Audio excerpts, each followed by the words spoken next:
பரிசுத்த ஆவியானவர் நமக்குள்ள இருக்கும் பொழுது அவர் என்ன பண்ணுவாரு? பாவத்தை குறித்தும் நீதியை குறித்தும் நியாய தீர்ப்பை குறித்தும் நம்மள என்ன பண்ணுவார்? அவர் உலகத்தை கண்டித்து உணர்த்துவார்.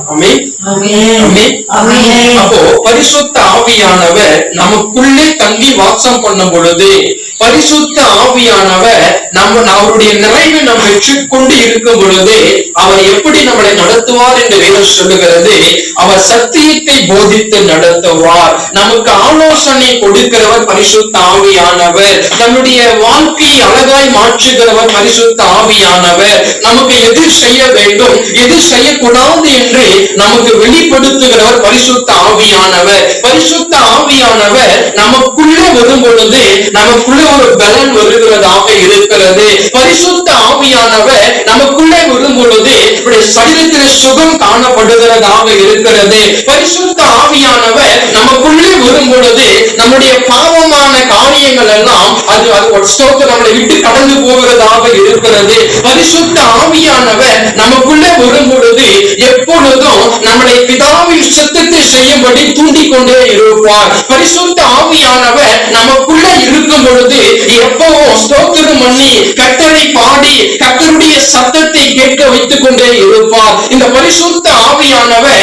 நமக்குள்ளே வரும் பொழுது வேதத்தை வாசி, வேதத்தை தியானி என்று சொல்லி நமக்குள்ள இருந்து பரிசுத்த ஆவியானவர் ஒவ்வொரு காரியத்தையும் அவர் சிறப்பாய் சொல்லிக் கொடுத்து ஆலோசனை கொடுக்க அவர் போதுமானவராக இருக்கிறார்.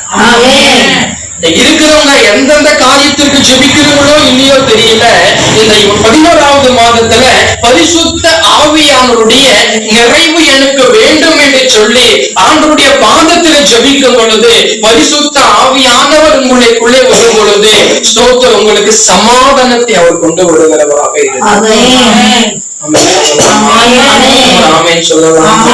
பரிசுத்த ஆவியானவரை நம்ம வாஞ்சிக்கிறவர்களாக இன்னைக்கு எது சும்மா ஏதாச்சும் கட்டுப்பட்டு அப்படியே சமாளமாய் பேசுறோம். ஏன் பேசுறோம்னா அந்த வார்த்தையை குறித்ததான ஒரு தெளிவு நம்மிடத்துல இல்ல. ஆவியானவர் உனக்குள்ள இருக்கும் பொழுது உனக்குள்ள உணர்த்துவா, நீ பேசின காரியம் தப்பு, நீ இந்த பார்வை பார்த்த தப்பு, நீ கோபப்பட்ட தப்பு என்று சொல்லி உன்னுடைய குறைகளை எல்லாம் பரிசுத்த ஆவியானவர் அவர் உனக்கு வெளிப்படுத்துகிறவராக இருக்கிறார். சத்தமும் ஆமென். அப்ப இந்த கடைசி காலகட்டத்திலே பரிசுத்த ஆவியானவர் நமக்கு மிக மிக அவசியமாக இருக்கிறார். பிரியமான கர்த்தருடைய பிள்ளைகளே, கர்த்தருடைய நாமத்திற்கு மகிமை உண்டாவதாக. ஏதோ திருச்சபைக்கு ஞாயிற்றுக்கிழமை ஆனா மாத்திரம் வந்து கடந்து போகிறது கிறிஸ்தவ வாழ்க்கை அல்ல.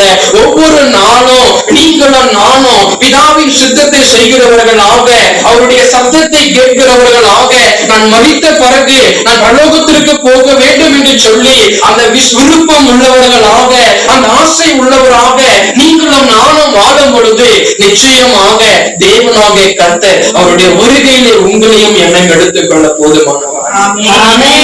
சத்தத்துக்கு